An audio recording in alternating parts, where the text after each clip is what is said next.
Welcome to the Veil of Truth, your gateway to uncovering hidden insights and illuminating mysteries. I'm thrilled you've joined our global community. Whether you're watching from a bustling city skyline or a quiet countryside, we're glad you're here.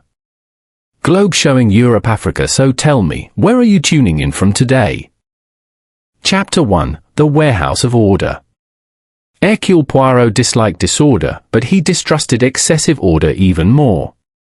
The taxi came to a precise halt at the edge of an industrial road where warehouses stood like silent sentinels, long and rectangular, their brick faces scrubbed clean by discipline rather than care. Poirot stepped out carefully, adjusted his hat, and regarded the largest building before him. Above its wide metal doors, black letters announced, Armitage Co, Textile Storage. A place of cloth, Poirot murmured, and yet, I suspect, also a place of secrets. Mr. Basil Armitage himself awaited him at the entrance. He was a stout man in his late 50s, his expensive coat buttoned too tightly, his eyes restless. Prosperity clung to him, but so did anxiety. Monsieur Poirot, he said, grasping Poirot's hand with nervous enthusiasm. Thank you for coming so quickly. Poirot inclined his head. When a gentleman says there has been a death, and then lowers his voice, it is usually a matter for haste. Armitage swallowed. The police have been here. They say it was an accident. And you, Poirot said gently, do not agree. No, Armitage replied at once. Edgar Milton was many things, but careless he was not. They entered the warehouse. The air inside was cool and smelled faintly of wool, starch, and clean wood. Tall metal shelves stretched in disciplined rows, stacked with crates and wrapped fabric bolts. Everything was labeled in neat black lettering. The floor gleamed. There was not a scrap of paper out of place. Poirot paused. He turned slowly in a full circle, taking in the symmetry, the measured distances between shelves, the careful alignment of crates.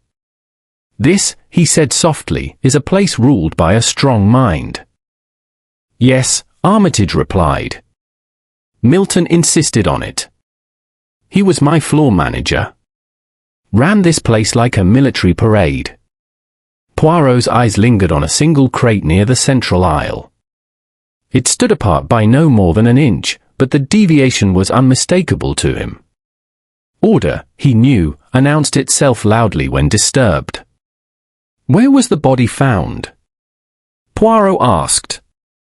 Armitage gestured toward a metal staircase leading to a narrow overhead platform used for inspections. At the foot of those steps. Late last night. The night guard found him. Poirot walked toward the staircase. He examined each step, running a gloved finger along the metal rail. There was no dust disturbed, no dent, no sign of a violent fall. He murmured. The police say he slipped, Armitage said quickly. Hit his neck. Poirot turned his head slightly. The police, monsieur, are very good men. But they are often in a hurry. They stood in silence for a moment.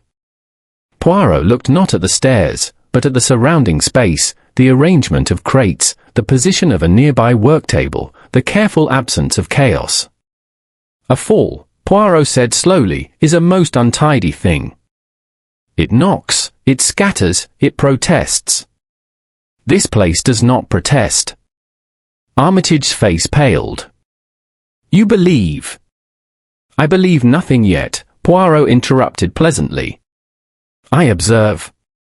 They moved into Armitage's office, a glass-walled room overlooking the warehouse floor. Inside waited 3 people. A woman in black stood by the window. Her posture was straight, her expression composed. This, Poirot knew at once, was Mrs. Clara Milton, the widow. At the desk sat a thin man with spectacles, tapping a pencil in rapid, nervous beats. Mr. Henry Lockwood, the accountant. Near the door stood a tall woman in a tailored coat, arms folded, her gaze sharp and distant. Miss Lydia Fairchild, the design supervisor. Poirot greeted each in turn, bowing slightly to Mrs. Milton. "Madam," he said, "please accept my condolences." "Thank you," she replied. Her voice was calm, but it lacked warmth. Grief, Poirot knew, came in many disguises. Armitage cleared his throat. "Monsieur Poirot will be asking questions. I expect everyone's cooperation." "Of course," Miss Fairchild said coolly. Lockwood nodded too quickly. Poirot seated himself carefully and folded his hands. "Let us begin very simply," he said. "Mr. Milton, your husband, was found dead last night. Tell me, madam, was there anything troubling him recently?" Clara Milton hesitated, just a fraction longer than necessary. "Edgar was dedicated to his work," she said. "Perhaps too dedicated." "That is not an answer," Poirot said gently. "But it is a useful avoidance."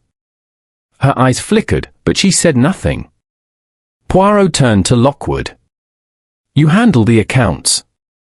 "Yes, Monsieur Poirot." "Everything is in order?" "Everything?" Poirot repeated softly. "Yes." Poirot smiled faintly. People who insisted too firmly on order often had something to conceal. "And you, mademoiselle," he said to Miss Fairchild. "You design what is stored here, but you do not manage it." "That is correct."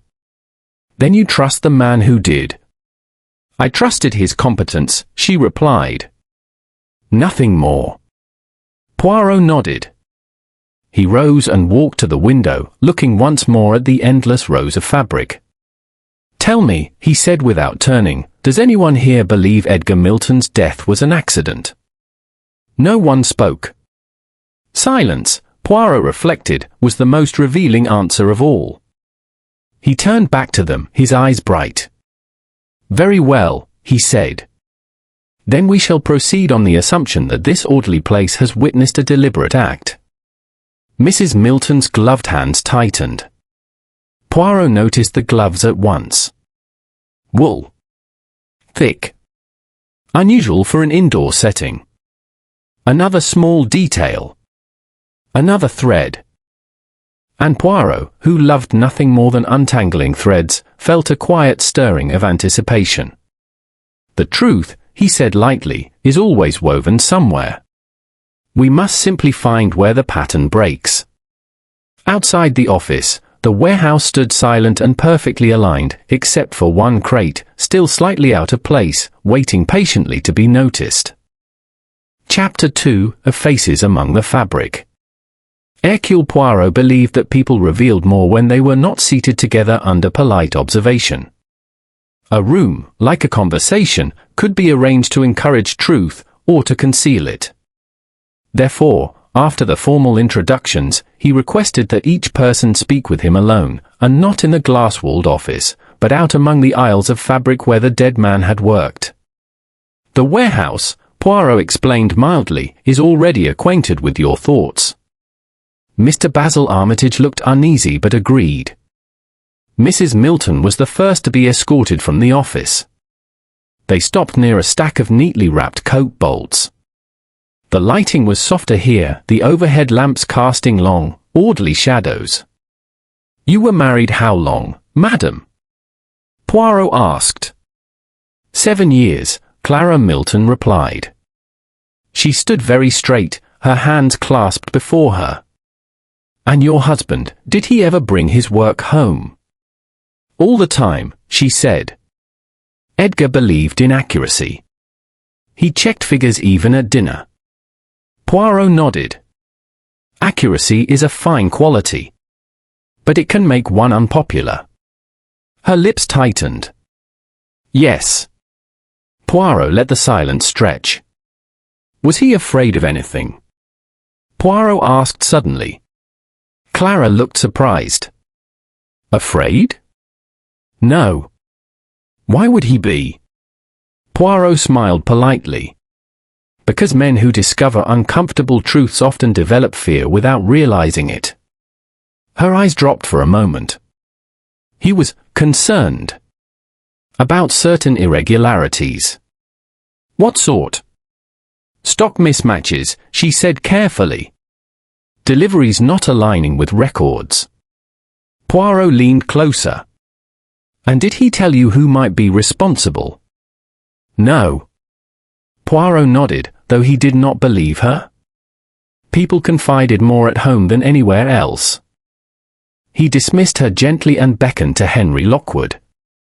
The accountant arrived clutching a ledger as if it were a shield. You work late? Poirot asked. Frequently. On the night Mr. Milton died?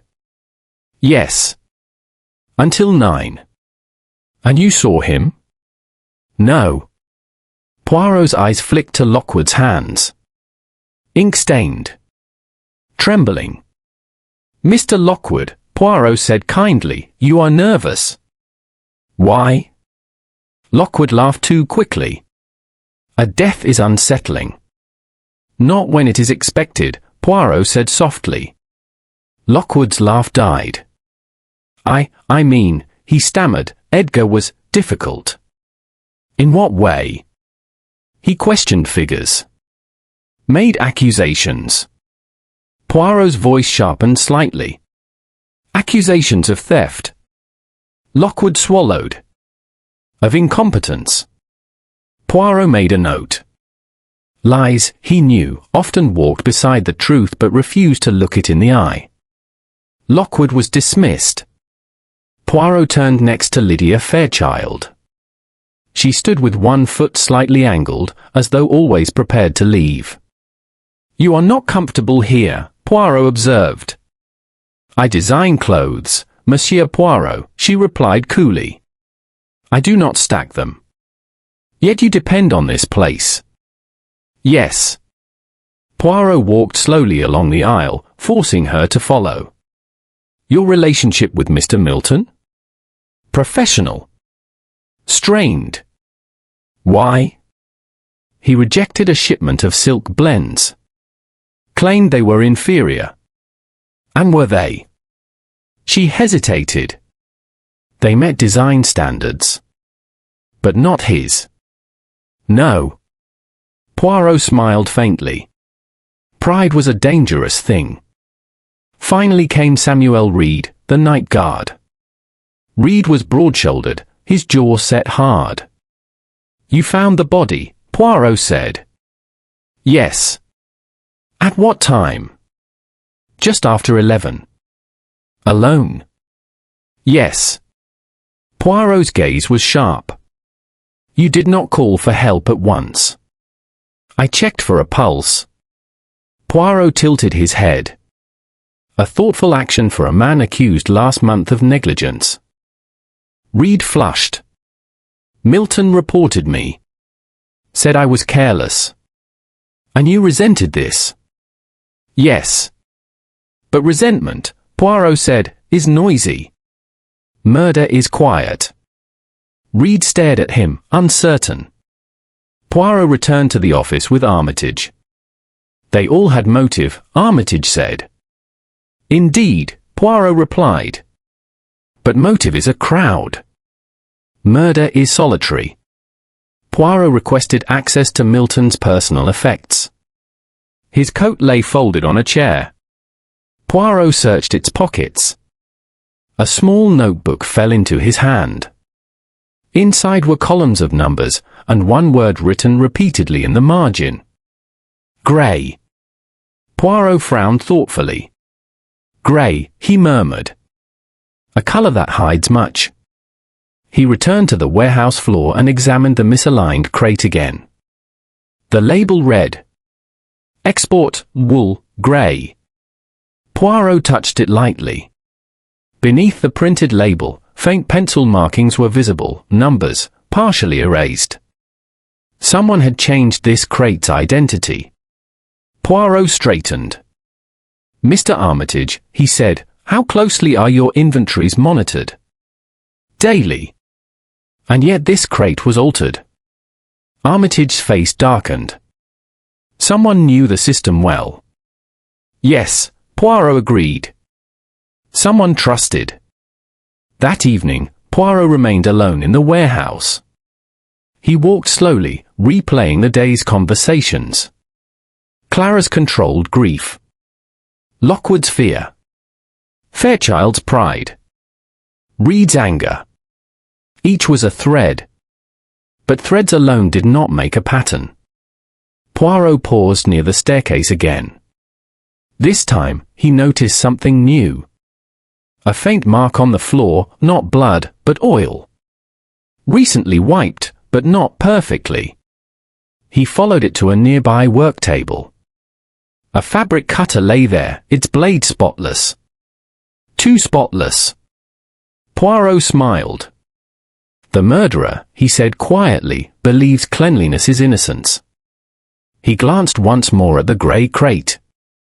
And like this warehouse, he added, they believe order hides everything. Outside, night settled over the building. Inside, among the silent fabrics, the truth waited, patiently woven, but not yet revealed. Chapter 3: The Language of Objects. Hercule Poirot rose early the next morning with a sense of calm purpose. He believed firmly that truth revealed itself most readily to a rested mind and a properly ordered moustache. By the time he returned to Armitage and Company Textiles, the warehouse was already awake with muted activity, forklifts humming softly, clerks checking manifests, and workers moving with practiced efficiency between the towering shelves. To Poirot, this activity was not a distraction. It was a performance. People behave, he often said, as they believe they are observed. He asked Mr. Armitage for permission to walk the warehouse alone, without escort. After some hesitation, Armitage agreed, instructing the staff not to disturb the little Belgian detective. Poirot began at the far end of the building, moving slowly, his eyes alert, his pace deliberate. He examined the floor first. It had been scrubbed thoroughly since the death, too thoroughly. Yet even the most enthusiastic cleaning could not erase everything. Near one of the shelving supports, Poirot noticed a faint scuff mark, curved rather than straight. A shoe dragged, not slipped. Nearby, he saw a tiny fibre clinging stubbornly to the metal base. He bent, extracted it with tweezers, and examined it closely. Grey wool. Fine quality. Expensive. Again, grey, Poirot murmured. He continued toward the staircase.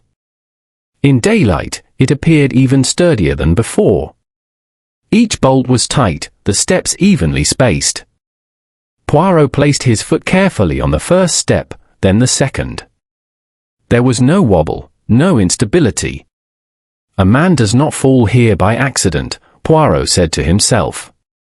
He climbed halfway up, then stopped. From this vantage point, he could see most of the central aisle, and, importantly, the work table where the fabric cutter lay. He imagined Edgar Milton standing here, perhaps holding a ledger, perhaps confronting someone. Poirot closed his eyes briefly. A confrontation, he felt, had taken place, but not on the stairs. He descended and approached the work table. The cutter still lay where he had seen it the previous night. Poirot examined the handle this time, not the blade. There, on the rubber grip, was the faintest indentation, as though it had been held very tightly. A grip of fear, or anger. Poirot replaced the cutter exactly as he found it. Then he looked around. On the underside of the table, something had been overlooked. A smear. Not blood, but a darkened patch where wool dust had mixed with oil and sweat. Someone had leaned there. Someone taller than average. Poirot straightened and consulted his mental list of suspects. Reed was tall, but too broad. Lockwood was thin, but nervous men avoided physical confrontation. Fairchild was tall enough, but unlikely to soil her clothes in such a way. That left one other person. Poirot did not allow himself conclusions yet. Conclusions without confirmation were merely guesses in elegant clothing. He turned his attention to the crates. The grey export crate had been moved back into perfect alignment. Someone had corrected the earlier error. Poirot smiled faintly. "Ah," he said, "you tidy up after yourself." "A habit." He examined the label closely. This time, he peeled it back entirely. Beneath it were handwritten numbers, inventory codes, precise and careful. Someone had altered the official label to disguise the crate's true contents. Poirot consulted the shipping manifest nearby. According to records, this crate was scheduled for export in 2 days. If this crate leaves, Poirot thought, so does the truth. He replaced the label. At mid-morning, Poirot summoned Lydia Fairchild under the pretense of discussing fabric quality. They stood near the grey crate. "You are proud of your materials," Poirot said conversationally. "Yes." "Would you recognize Italian wool on sight?" "Of course." Poirot opened the crate slightly, revealing a corner of the fabric. Her eyes flicked to it, just for a moment, but Poirot saw the recognition. "You see?" Poirot said gently. She stiffened. "I don't understand." "None." Poirot smiled. "This wool is not listed in your current designs. That is not my department. But it was once." She turned away. "Edgar rejected that shipment." "Yes," Poirot said. "And yet, here it is." She said nothing more. Poirot later encountered Henry Lockwood near the records office. "You dislike errors," Poirot remarked. "I do." "Then explain this," Poirot said, handing him a copy of the altered inventory number. Lockwood's face drained of color. "That is, someone must have." "Used pencil first," Poirot interrupted. "Then printed labels." "Someone cautious." "Someone who checks figures at home." Lockwood's mouth opened, then closed. Poirot nodded. "Fear is a very noisy thing, Mr. Lockwood. You are afraid, but not guilty." Lockwood sagged with relief. That afternoon, Poirot asked to speak with Clara Milton once more. They met near the window overlooking the warehouse. "You have been here before," Poirot said casually. "Yes." "You know the layout?" "Yes." "And you knew where your husband kept his notebook?" She did not reply. Poirot's voice softened. "Madam, grief makes us careless. Yesterday, you wore wool gloves indoors. Today, you wear silk." Her eyes widened before she could stop herself. "You corrected your mistake," Poirot said kindly. "But yesterday's detail remains." She turned away sharply. "You have no proof." "Not yet," Poirot agreed. As evening approached, Poirot stood alone once more in the warehouse. He now understood the sequence. Milton discovered the altered crate. He confronted the thief. The confrontation took place at the work table. The cutter was used, not brutally, but efficiently. The body was moved. The staircase provided the story. All that remained was confirmation. Poirot looked at the silent rows of fabric.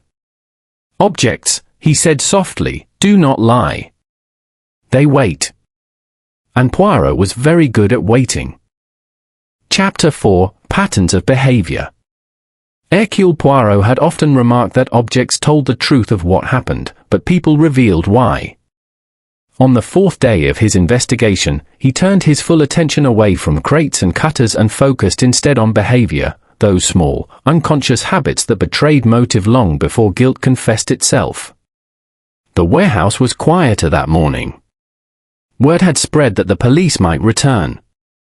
Workers moved carefully, voices lowered, as though the bolts of cloth themselves were listening. Poirot positioned himself near the central aisle, observing without seeming to observe. Lydia Fairchild arrived first. She walked swiftly, head high, her coat perfectly tailored. Yet when she passed the grey export crate, she slowed. Her eyes flicked toward it, then away again. She did not stop, but her pace altered. A designer, Poirot thought, recognizes her own material as one recognizes a child. Henry Lockwood arrived next, carrying files. He avoided the crate entirely, taking a longer route through the warehouse. His fear was not of the object itself, but of its implications. Samuel Reed followed, making his patrol. He glanced at the staircase, jaw tightening, then continued on. Anger still lived in him, but anger, Poirot knew, was too blunt an instrument for such a careful crime.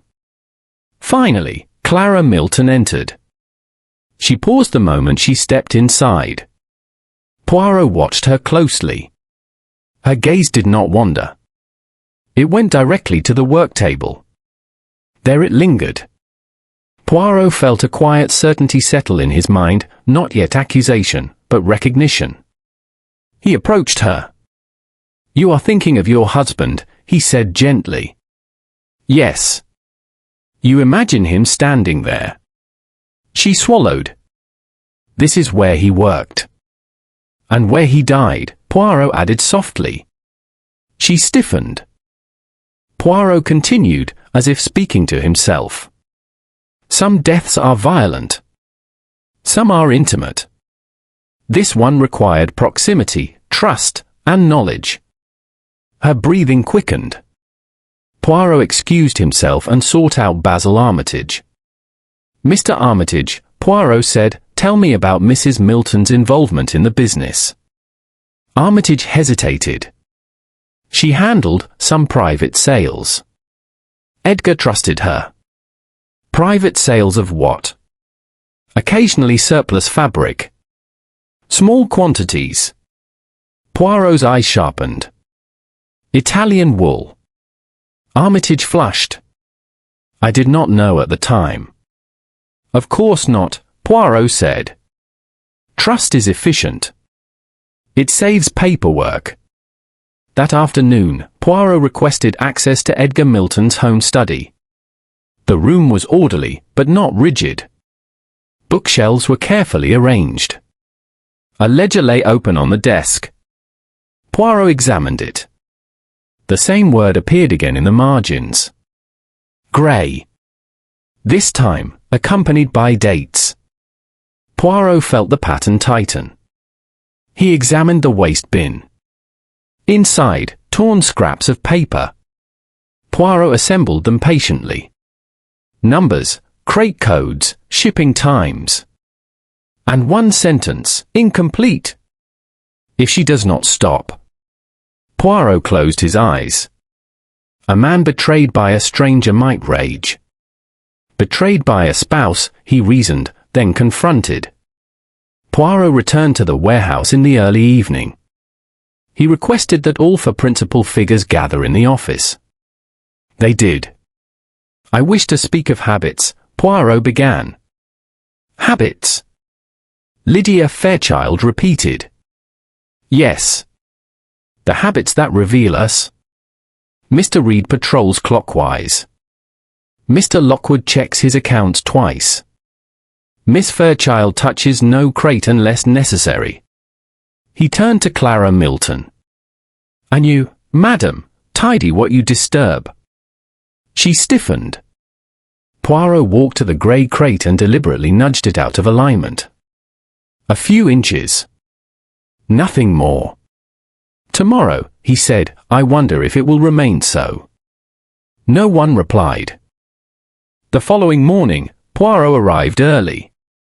The crate was aligned perfectly. Poirot smiled sadly. "You could not help yourself," he murmured.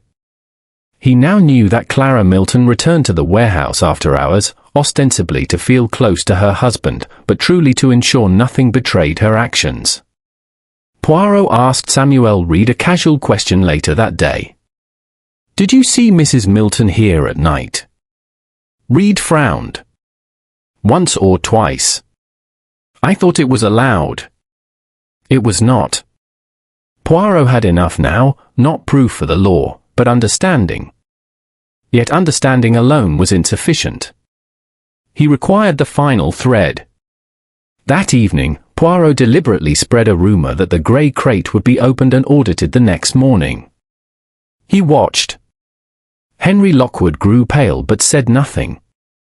Lydia Fairchild grew cold, defensive. Samuel Reed grew watchful. Clara Milton grew desperate. She arrived at the warehouse after closing time. Poirot followed quietly. He watched her go straight to the crate, hands shaking. "You see," Poirot said softly behind her, "order betrays you." She turned, startled, eyes wild. "You don't understand," she whispered. Poirot met her gaze. "I understand perfectly," he said. "But the law will need more than understanding." He stepped back, allowing her to flee. Poirot did not stop her. Not yet. Because the final pattern was almost complete, and Poirot, who prized symmetry above all, preferred to reveal the truth only when it could no longer escape. Chapter 5: The Weight of Silence. Hercule Poirot believed that silence, when properly applied, was more persuasive than any accusation. After witnessing Clara Milton's nocturnal visit to the warehouse, he did nothing, no confrontation, no report to the police, no tightening of the net. Instead, he allowed silence to do its patient work. The following morning, the warehouse hummed with an anxious energy. Word had spread that a full audit was imminent. Crates were checked, labels re-examined, figures recalculated. Order remained, but it was the brittle order of nerves rather than confidence. Poirot stood near the entrance, observing. Clara Milton arrived late. Her face was pale, her movements restrained. She avoided the central aisle entirely. Poirot approached Basil Armitage. "You have not yet reported the missing Italian wool?" Poirot asked. Armitage shook his head. "I wish to avoid scandal." "Scandal," Poirot replied, "is merely truth arriving without invitation." Armitage sighed. "What do you intend to do?"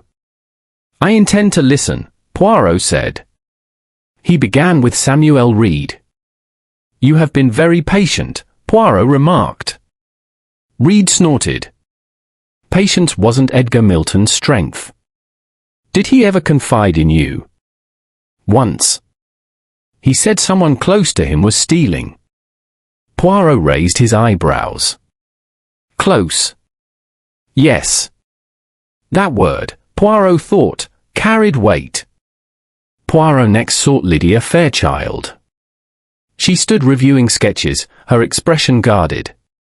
"You have lost materials," Poirot said. "Yes." "And yet you reported nothing." She stiffened. "I assumed accounting errors." "Or chose to." She met his gaze. Edgar was difficult. He enjoyed control. "Control," Poirot repeated, "is often resented." "But I did not kill him." Poirot inclined his head. "No." She exhaled sharply, surprised.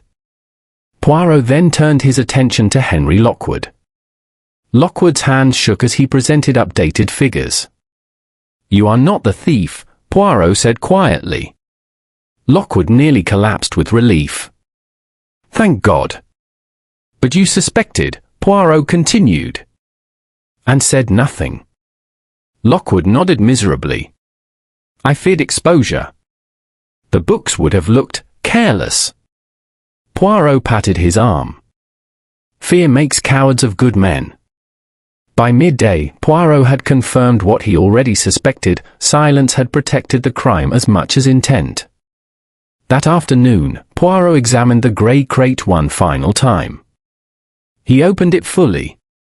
Inside were bolts of Italian wool, wrapped carefully, each marked with discrete chalk symbols. Symbols Poirot had seen before, on Clara Milton's gloves. "Preparation," Poirot murmured. "Not impulse." He closed the crate and summoned Clara Milton to the office. She entered slowly. You know why I have called you, Poirot said. Yes. You returned here at night. Yes. You touched the crate. Yes. She met his gaze now, defiant. But touching is not killing, she said. No, Poirot agreed. But it is protecting. She laughed bitterly. You think you understand? Poirot leaned forward. You loved your husband. Yes. And you betrayed him. Her face crumpled. He was going to ruin everything, she whispered. He wouldn't listen. He kept writing notes, building proof. And so you confronted him. Yes. At the work table. She closed her eyes. Poirot continued gently. You took the cutter, not in rage, but in panic. She began to cry. I didn't mean to kill him. Poirot nodded. Few do. She looked up sharply. Then why haven't you turned me in? Poirot's voice was calm. Because I require confirmation. She laughed weakly. Of what? Poirot stood. Of the final detail. That night, Poirot reviewed Edgar Milton's notebook again. One page had been overlooked. A delivery date circled in red. Tonight. Poirot understood. The stolen wool was meant to leave that very evening. Clara Milton had returned to ensure its safe departure, and to ensure Edgar's silence had been effective. Poirot contacted the police quietly. By the time the lorry arrived, the warehouse was watched. Clara Milton was arrested at the crate. She did not resist. As she was led away, she looked at Poirot. You waited, she said. Yes, Poirot replied softly. Because truth, like fabric, reveals its strength only when placed under strain. The warehouse fell silent once more. But the silence, this time, was no longer hiding anything. It was merely waiting for the final telling. Chapter 6: The Invisible Chain. In the days following Clara Milton's arrest, the warehouse at Armitage Co fell into a peculiar stillness. Work continued, crates were moved, ledgers balanced, yet an unspoken tension hung in the air, like dust motes caught in a shaft of pale light. To most observers, the case appeared solved.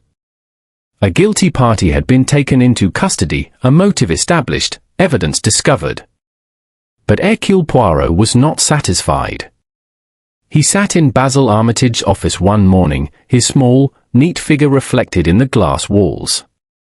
Outside, the workers moved with deliberate care, as though afraid of disturbing something unseen. You believe it is finished, Poirot said, not looking at Armitage. Armitage hesitated.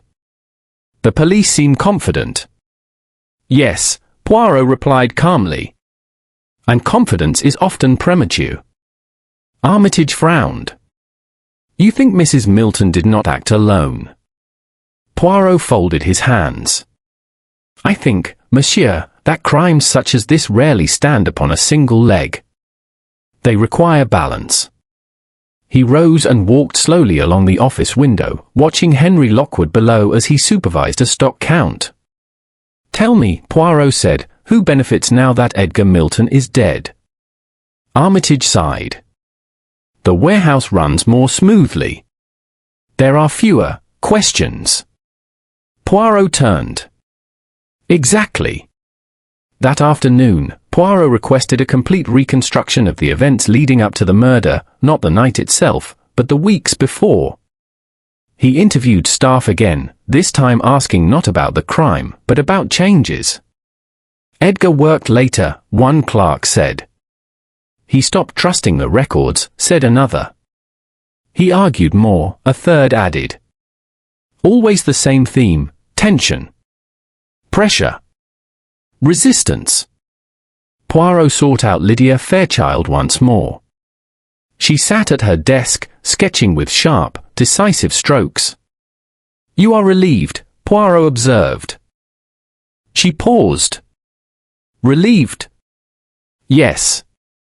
Edgar Milton no longer rejects your shipments. Her jaw tightened. I did my job properly. And now, Poirot said, your materials pass inspection. She looked up sharply. Are you accusing me of something? No, Poirot said gently. I am reminding you that silence can be a form of cooperation. She stared at him for a long moment, then looked away. Edgar was not flexible. Truth rarely is, Poirot replied. Later, Poirot encountered Samuel Reed during his rounds. You heard the argument, Poirot said quietly. Reed stopped walking. Which one? The one near the work table. Weeks before the murder. Reed hesitated. I heard voices. I didn't know who. A man and a woman, Poirot pressed. Yes. And you said nothing. Reed's face hardened. Milton already had me written up. I wasn't about to get involved. Poirot nodded. Fear again. That evening, Poirot returned to Edgar Milton's home. This time, he examined not what was present, but what was absent. One chair had been moved repeatedly. The carpet beneath was worn unevenly. A second person had been visiting often. Poirot searched the desk again and found, tucked beneath a ledger, a folded letter, never sent. Basil knows. I will speak to him tomorrow. This cannot continue. Poirot exhaled slowly. Ah, he murmured. Now the chain reveals itself. The next morning, Poirot requested a private meeting with Basil Armitage. You knew, Poirot said plainly. Armitage stiffened. Knew what? About the stolen wool. About your wife's involvement in the sales. Armitage's face drained of colour. You are mistaken. Poirot's eyes were gentle but unyielding. Edgar Milton told you. You chose not to hear. Armitage slumped into his chair. It would have destroyed the company. And so, Poirot said softly, you allowed the theft to continue. I never wanted Edgar dead. No, Poirot agreed. But you allowed pressure to build. You allowed fear to multiply. You allowed silence to become policy. Armitage buried his face in his hands. Poirot stood. Mrs. Milton committed the act. But she did not act in a vacuum. He left the office quietly. That night, Poirot reflected on the case from his hotel room. Clara Milton had struck the blow, but she had been driven by desperation, isolation, and the certainty that no one would protect her if the truth emerged. The crime was hers. The guilt, however, was shared. Poirot knew now how the final chapter must unfold. Not merely with accusation, but with explanation, so that each participant would recognize their role in the invisible chain that had led to murder. He slept peacefully. The next morning, he arranged for everyone connected to the case to gather once more in the warehouse office. The time for silence was over. And Poirot, who valued clarity above all things, prepared to bring every hidden thread into the light, carefully, methodically, and without mercy. Chapter 7: The Gathering of Threads. Hercule Poirot believed that truth, like fine tailoring, required a proper fitting before it could be revealed to the world. One did not simply announce conclusions, one arranged the circumstances so that every loose end lay visible, every stitch exposed. Thus, on a grey afternoon, he requested that all concerned parties assemble once more in the glass-walled office overlooking the warehouse floor. Basil Armitage arrived first, his face drawn, his confidence reduced to a careful politeness. Henry Lockwood followed, clutching a folder of accounts as though it might shield him from accusation. Lydia Fairchild entered without greeting, her composure tight but controlled. Samuel Reed stood near the door, arms folded, wary and defensive. The chair reserved for Clara Milton remained empty. Poirot noticed this, and said nothing.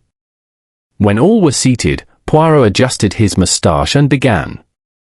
"You are here," he said calmly, "because each of you holds a thread of the same fabric. Alone, each thread appears harmless. Woven together, they create something far stronger and far more dangerous." No one spoke. Poirot turned slightly, gesturing toward the warehouse beyond the glass. Edgar Milton believed in order. He believed that if one followed rules carefully enough, chaos could be avoided. Yet chaos entered this place not by force, but by cooperation. Lydia Fairchild shifted. "Are you suggesting we conspired?" Poirot smiled faintly. "Conspiracy is too dramatic a word. I prefer permission." He walked slowly behind Lockwood. "You, Mr. Lockwood, knew figures were being altered. You noticed missing stock, delayed reconciliations. But you told yourself it was not your responsibility." Lockwood's face reddened. "I feared losing my position." "Indeed," Poirot replied. "Fear of consequence is a powerful anesthetic." Poirot turned to Samuel Reed. "You heard arguments after hours. A man and a woman. You suspected tension." Reed nodded reluctantly. "And you said nothing." "I wasn't paid to investigate," Reed muttered. "No," Poirot agreed. "You were paid to observe. But observation requires courage." Reed looked away. Poirot then faced Lydia Fairchild. "You saw rejected materials reappear. You recognized quality fabric in unexpected places." Lydia's jaw tightened. "I assumed." "You assumed," Poirot interrupted gently, "because assuming was convenient." She exhaled sharply. "Edgar humiliated me. I did not wish to defend him." Poirot inclined his head.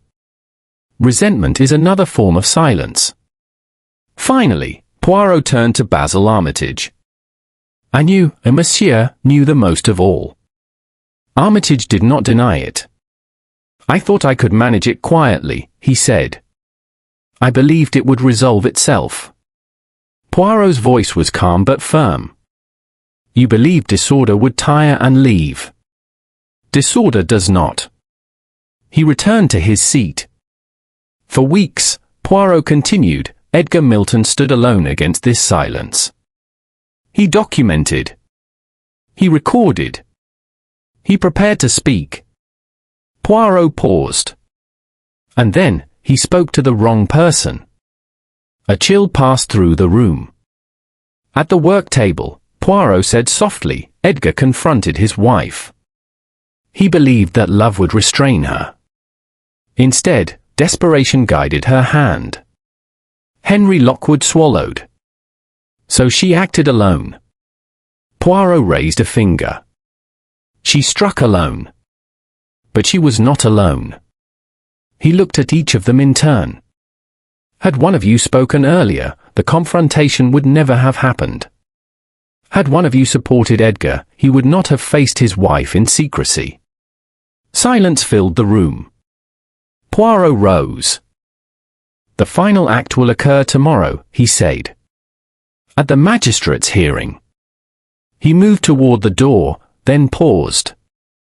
You may believe this is the end, he added. But the law will judge the crime. Conscience must judge the rest. As Poirot left, the others remained seated, confronted not by accusation, but by understanding. That evening, Poirot visited Clara Milton in custody. She looked smaller now, stripped of composure. You have spoken to them, she said quietly. Yes. Did they confess?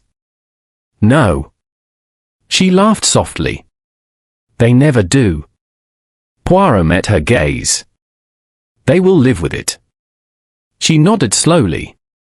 I loved him, she whispered. Poirot's voice softened. I know. She looked at him. Will you tell them everything tomorrow? Poirot paused.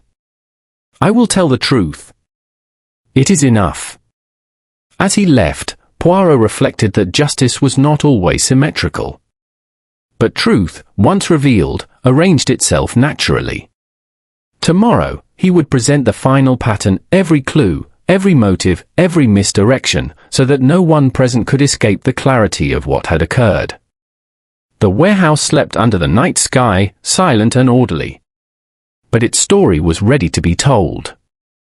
Chapter 8: The Final Weave. The morning was crisp and grey, with sunlight weakly attempting to pierce the clouds over London. Hercule Poirot arrived at Armitage Co. Textiles earlier than usual. Today, the warehouse would not merely witness movement of crates and fabric, it would witness truth itself. Inside the glass-walled office, all concerned parties had been assembled. Basil Armitage sat with a nervous air, Henry Lockwood clutched his folder of accounts tightly, Lydia Fairchild's posture was rigid, and Samuel Reed leaned against the wall, arms crossed, suspicious and tense. The chair that had held Clara Milton remained empty, for she had been detained the night before after returning once more to the warehouse in an act of desperate retrieval. Poirot's sharp eyes missed nothing. He began slowly, his voice calm, deliberate, precise, the same tone he had used throughout the investigation. "Ladies and gentlemen," he said, "we are gathered not merely to discuss events, but to understand them. Every element in this room, every action in the warehouse, is a thread in the fabric of a single pattern. Today, we shall examine that pattern in full." No one spoke. Each waited, tense, knowing Poirot's reputation for accuracy. Poirot turned first to Basil Armitage. "You, monsieur, were the silent guardian of deceit," he said gently. "You knew the Italian wool was missing, yet you allowed the theft to continue. You believed silence would preserve your company. But silence, as we now see, enabled more than theft, it enabled murder." Armitage's face paled, but he did not interrupt. Poirot turned to Henry Lockwood. "And you," he continued, "handled the numbers. You saw discrepancies, yet you hesitated. Fear, monsieur, is understandable, but it does not excuse inaction. Your silence, too, became a link in the chain." Lockwood swallowed hard. I only feared." "Fear is a natural companion to conscience," Poirot said softly. "But fear must not rule the mind entirely. Next, Lydia Fairchild. You, mademoiselle, noticed fabric in the wrong places. You recognized Italian wool where it should not have been. You assumed error or oversight, but did not alert anyone. Pride, I believe, held your voice silent. Yet even pride becomes a weapon when joined with circumstance." Lydia's jaw tightened, but she remained silent. Poirot turned to Samuel Reed, the night guard. "You observed much, monsieur. You witnessed arguments, overheard voices, yet did not intervene. Perhaps you believed it was not your responsibility. Yet responsibility exists not only in law, but in awareness. Your observation, when paired with silence, contributed to the conditions that allowed tragedy." Reed's hands twitched.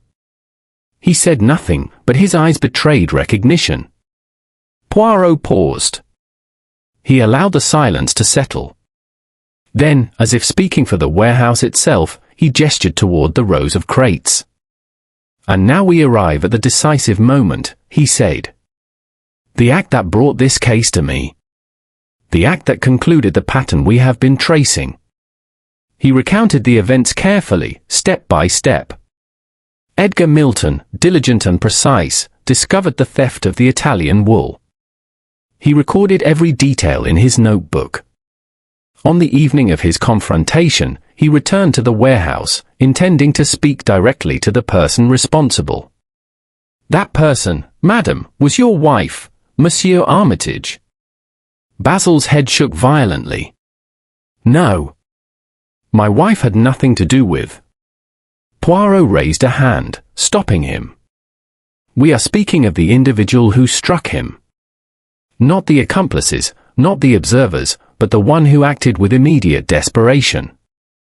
He turned, his gaze fixed upon the empty chair that had held Clara Milton. She, Poirot said, confronted her husband at the work table. She used the cutter not in anger, but in panic. The stroke was precise, quiet, intended to silence, not harm excessively. The fall from the staircase was staged, to appear accidental. Every step calculated, every detail controlled. The room was deathly silent. Even the hum of machinery beyond the office seemed to pause. Poirot continued. And yet, he said, this act could not have succeeded without the unwitting participation of those around her. Mr. Armitage, your knowledge allowed opportunity. Mr. Lockwood, your silence preserved the discrepancy. Miss Fairchild, your assumptions left the pathway clear. Mr. Reed, your observation without action removed another potential obstacle. He let the weight of the statement settle. And so we see, Poirot concluded, that crime is not solitary. It is a weave. One thread may be enough to prompt suspicion, but it is the interlacing of all threads that completes the pattern. Basil Armitage buried his face in his hands. Lockwood and Fairchild exchanged uneasy glances. Reed's jaw tightened, and his arms remained crossed, though his posture had stiffened with guilt. Poirot then motioned to the crate nearest the office, the grey export crate. The object that drew attention is both evidence and symbol. It contains the stolen fabric, carefully wrapped, ready for transport. But more importantly, it represents the link between motive and action. Without it, the act may never have occurred. With it, the chain is complete. He paused, letting the simplicity of the argument resonate. And finally, he said, the question remains, why did she act? Love? Fear? Pride? Desire for control? All of these, yes. But most of all, desperation. The knowledge that the truth could destroy her, that her husband's diligence might expose her, drove her hand. He turned toward the empty chair once more. Clara Milton has confessed to the authorities.